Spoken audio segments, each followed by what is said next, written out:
Hey there, I'm Harry the Heretic, and here's a little bit about me. I'm in my mid-20s, and I think it's plain to see that I'm quite into video games. Outside of that, though, I like to work out.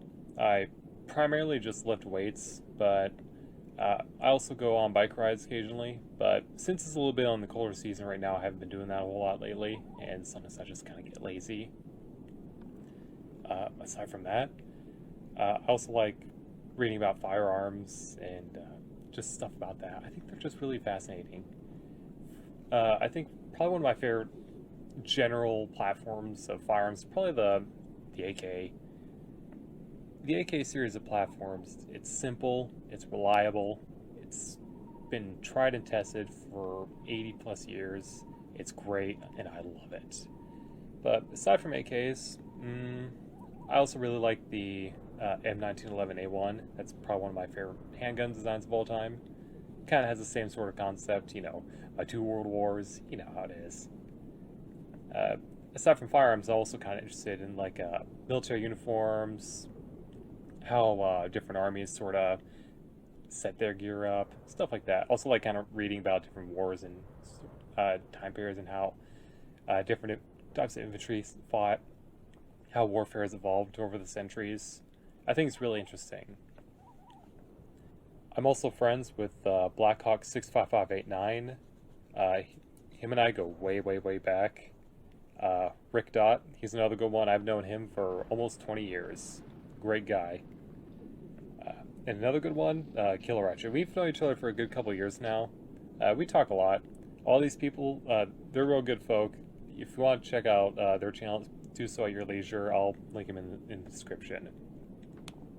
Aside from that, also have quite a lot of different music tastes. But one of my favorite bands of all time is Sonata Arctica. They're from all the way from Finland. They primarily do power metal, but they also kind of do like a progressive and acoustics, as well as kind of like a hard rock sort of sound. They're really interesting, and there aren't really a whole lot of bands like them.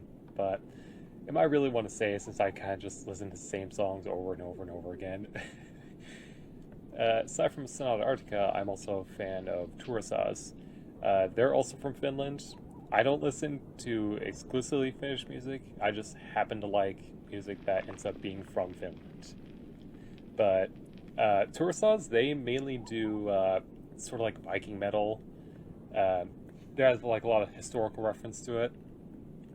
I think probably one of the best albums from Turisas is The Varangian Way. That's their second album, came out in 2007, I think. But I think the Varangian Way is a really good album. Aside from Sonata Arctica and Turisas, I'm also into this one artist called Astrophysics. It's primarily they do synthwave, but I just really like the sound of it. It's very unique. I've been a fan of gaming all my life. I played video games probably as long as I can remember. One of the very first games I've ever played was Super Mario Brothers 64 on the Nintendo 64. Legend of Zelda: Ocarina of Time. That's another really good one. I love that game. But here's a little bit of background information on some of the games I like. For Ghost Recon, I first played that game right around in the mid 2000s. I think my family bought the game pretty new, and I remember My brother and I would play it. I think we mostly just did co-op missions together. I don't think we did any of the campaign missions. But for the Sum of All Fears, I never actually found out about this game until recent years. My brother introduced it to me, and he was telling me about it, and he mentioned that it was made the same engine as Ghost Recon.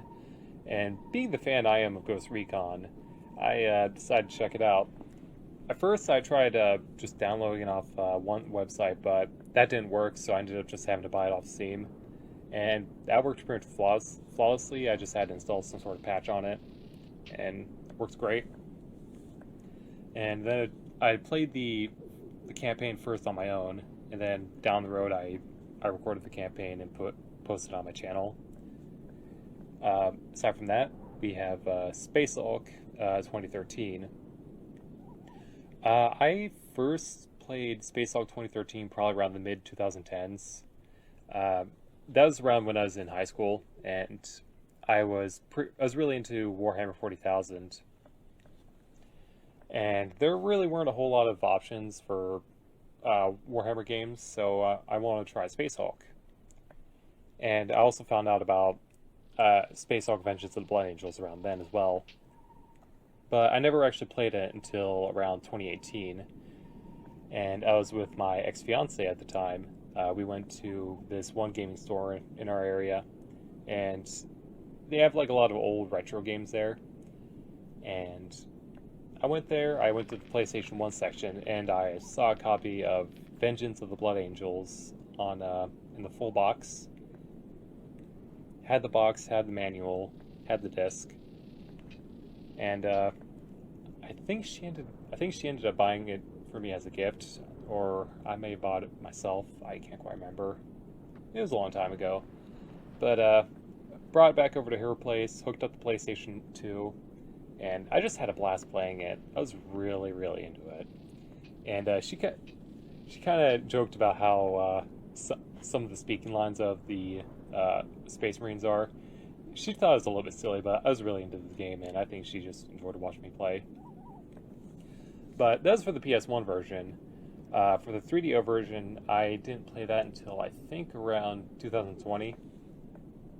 I didn't get a physical copy. I just kind of downloaded the ROM online, then played it on emulator, and I really enjoyed that. There's not a whole lot of differences between the 3DO and the PlayStation 1 version, aside from PS1's a little bit easier. It's a little bit easier. I don't think the texture works as good as 3DO or the PC for that matter, but that's a whole other ballpark.